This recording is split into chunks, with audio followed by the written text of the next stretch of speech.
spending is at 23%. Revenues historically have been at 18%. Common sense, you need to balance those out. Number two, we need to get rid of the regulatory overload on businesses and businesses that are creating the jobs right now. Change regulations from an I gotcha mentality to one that we're here to help because we're together for worker safety, environmental protection, or whatever. We can do a lot just by changing the attitude of the regulators. Number three, we need tax reform, tax simplification so that taxes are fair. The tax code needs to be a half an inch deep and miles wide so that everyone is participating. Let's get rid of the underbrush, all the loopholes. Number four, and finally, we need to drill our own oil. We cannot keep importing 65% of our oil. We need to have an all-of-the-above energy policy, and I yield back. Thank you. The gentleman's time has expired. For what purpose does the gentleman from Connecticut seek recognition? Without objection, the gentleman is recognized for 1 minute. Thank you, Mr. Speaker. I rise today to speak on behalf of the 600,000 Medicare beneficiaries in Connecticut and the thousands of physicians who care for them. We need to take up a bill in this Congress over the next several weeks to finally fix the flawed Medicare sustainable growth rate formula. Since 2003, for almost a decade, physicians have been dealing with the uncertainty that comes with scheduled annual rate reductions. They're staring at a 28% reduction right now. That means about $28,000 per year per Connecticut physician. If this were to happen, it would happen at the worst possible time. With all of the baby boomers coming on to the Medicare rolls, there would be a lot of physicians who just couldn't take Medicare patients any longer. They'd likely have to lay off workers at a time when we already have 9% unemployment in Connecticut and across the nation. This is unacceptable. We have to do something about it. So over the next several weeks, let's fix this once and for all. Let's stand together as a Congress and put an end to this outdated system and to provide some certainty and security for America's seniors and America's physicians. I yield back. For what purpose does the gentleman from Florida seek recognition? Request permission to address the House for 1 minute and revise and extend. Without objection, the gentleman is recognized for 1 minute. Mr. Speaker and my colleagues, it's time for the other body to act.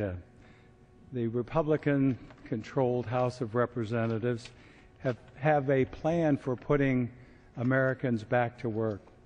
We've moved on more than 20 pieces of legislation that now sit idle in the other body. We have provisions that will empower small businesses, the great job creators of America. We have provisions that will fix the tax code to help create jobs. We have provisions that will help manufacturing to have jobs in America, not overseas. We have provisions that will encourage entrepreneurship and growth and maximize American energy production. And all these measures sit over in the other body. I call on the leadership of the other body and all members to get this legislation moving forward. There are millions of people without jobs, and they need us to act, not later, but now. And finally, I call on them to help finalize a 4.5-year-old with more than 21 extensions FAA bill that still languages. It's time to stop the nonsense and get America back to work. Let's pass these bills held hostage.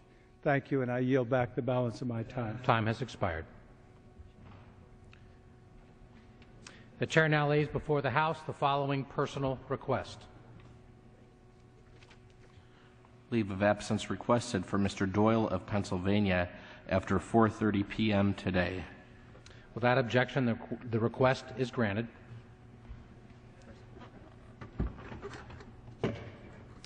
Under the Speaker's announced policy of January 5th, 2011, the gentleman from Minnesota, Mr. Ellison, is recognized for 60 minutes as the designee of the Minority Leader. Thank you, Mr. Speaker. I have some boards to set, so I'll go through those. But I do clean the hour.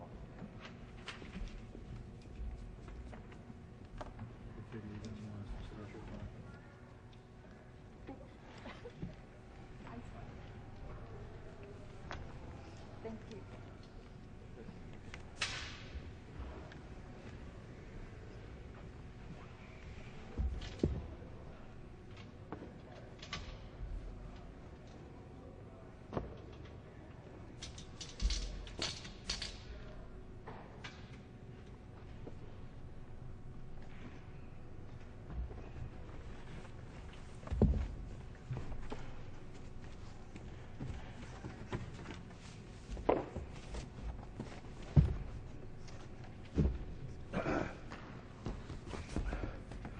Mr. Speaker, thank you. My name is Keith Ellison, and I'm a co-chair of the Progressive Caucus.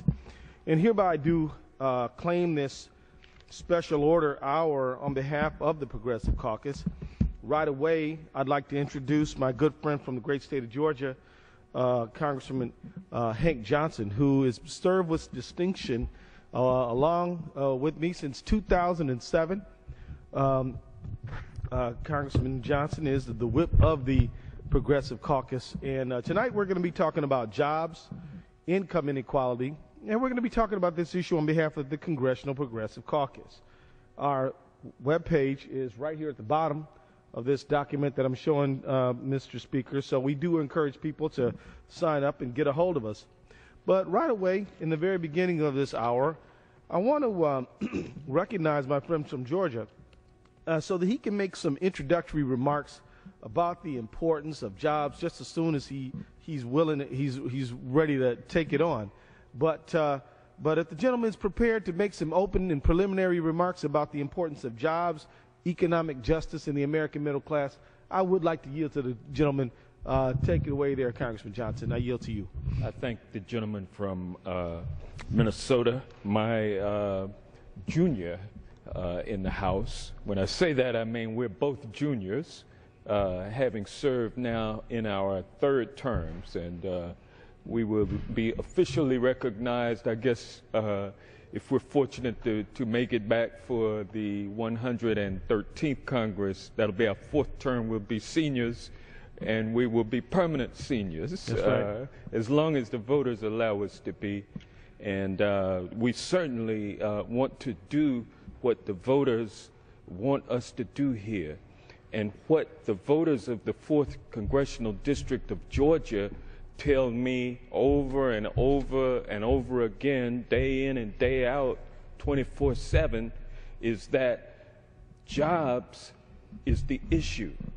And they want us to pass the president's job creation bill.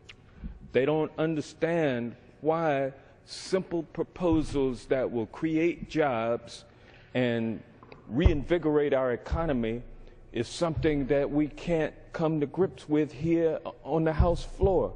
And I tell them to keep the faith, and but I also tell them where the problem lies. It is not with the president. It's not with the Democrats in the House of Representatives.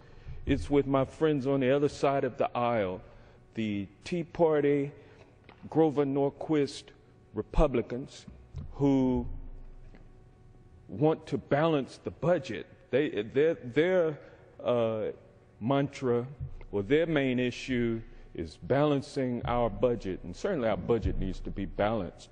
But that's something that we should do.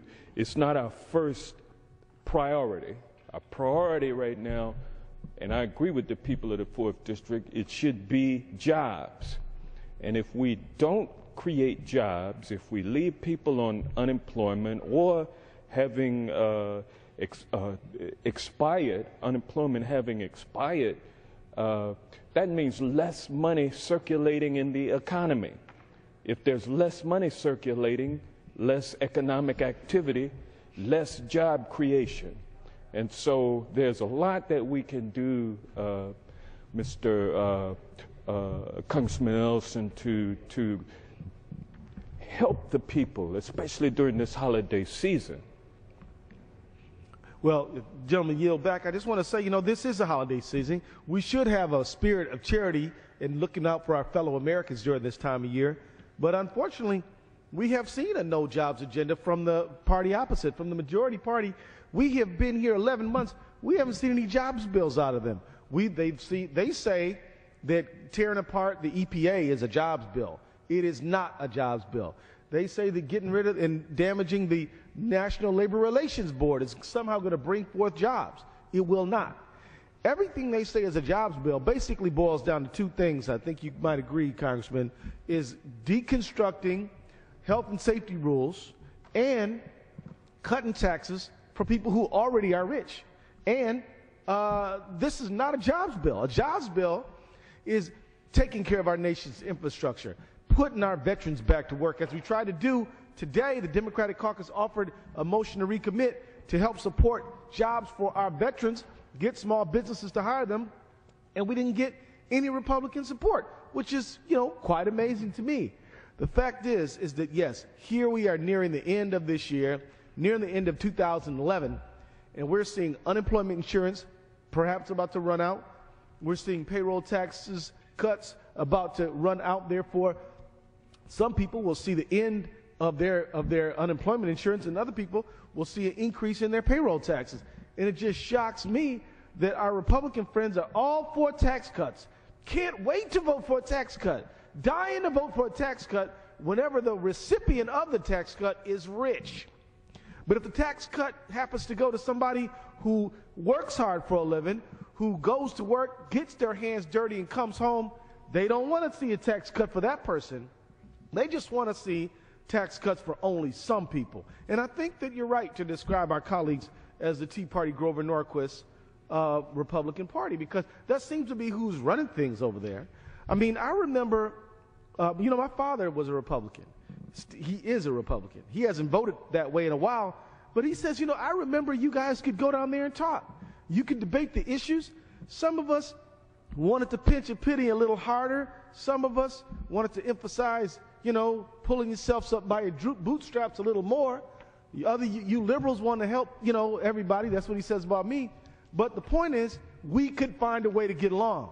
Today, that the moderate Republican I'm looking for him. I can't wait to have them show up, because I cannot see anybody who has a spirit of cooperation and that we could cut a deal with that could balance fiscal discipline on one hand and the need to help and respond to the needs of Americans on the other hand. We see people who are carrying forth an extreme ideological agenda that is all around tax breaks only for the rich people, that revolves around unemployment being ignored, that revolves around all these things, and they say jobs. Now, people shouldn't be confused, Congressman Johnson. You will hear Republicans say jobs. You just won't see them do anything about jobs. Because if they want to do something about jobs, we could pass the American Jobs Act right away. We could help make sure those payroll tax deductions are extended. We could make sure unemployment benefits are extended. But we're just not seeing any of that. What we are seeing is described on this board right here, which is the Republican no jobs agenda. They got no job program. They're saying get rid of the EPA, the Environmental Protection Agency, which protects the water and our lungs. Just make sure we are subject to toxic, hazardous waste and pollution, and then cut taxes for rich people, and somehow magically we'll end up with a job. That's not going to give anybody a job. And I'll yield to the gentleman to get your views on this issue. Well, it certainly will not create any jobs, and there's a false perception that has been bought into wholesale unanimously by my Tea Party Grover Norquist Republican friends, and that is that deregulation somehow creates jobs. Now, I know what kind of jobs are created when you deregulate health and safety of food, water, air quality, drugs, Wall Street. Right. I know what happens when you don't have any regulations. It means you're going to have more people going to the doctor because of unsafe and unhealthy conditions, adulterated food, water.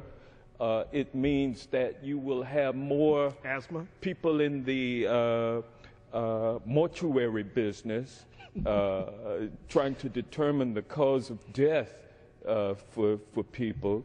You will have more cleanup workers who are dispatched to clean up toxic sites. You'll create those kinds of jobs, but the kind of high-level 21st century jobs that America needs to be the leader of the world economy in this global environment that we're in, there's not one measure that the Republicans have introduced that will stimulate the creation of those kinds of jobs. And so what we're doing, Congressman, is just creating conditions of great suffering so that people will vote against President Obama next November.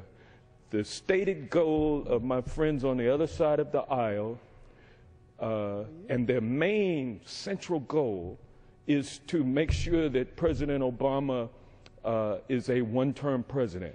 Well, so no matter how we much yield. suffering they can inflict on American people, the 99 percenters, and then 47% of them are millionaires, so they don't have to worry, but they don't care about the pain that they're inflicting just to serve a political purpose. Well, the gentleman mentioned that the stated goal of the Republicans was to make President Obama one-term president. This is not just political rhetoric. Mitch McConnell, and anybody sitting in front of a Google or a computer can look it up, said that was their goal, to make President Obama a one-term president. I think the goal of a member of Congress ought to be to look after the welfare of the American people. I think a member of Congress ought to be trying to figure out how to look after the best interests of the congressional district that they represent. I think that ought to mean jobs, health, safety, education. Trying to defeat the president, it should never be anyone's goal. I can guarantee you it was not my goal. My first goal was not to get rid of President Bush, even though I did not think that his administration was the best administration for America. It was never my top goal. My goal was to try to promote peace and justice, economic opportunity and prosperity, not try to defeat somebody else. The fact is that the Republicans have neglected the economy, neglected the middle class, and it really is too bad. And I just want to say, but on this issue of paying for the extension of the payroll tax deduction, that there's $1,000 that Americans don't have to pay in their paychecks when they get them every 2 weeks or every month because of the payroll tax cut. And if that expires, they'll see $1,000 more bucks. So in the course of a year, they're going to have to pay.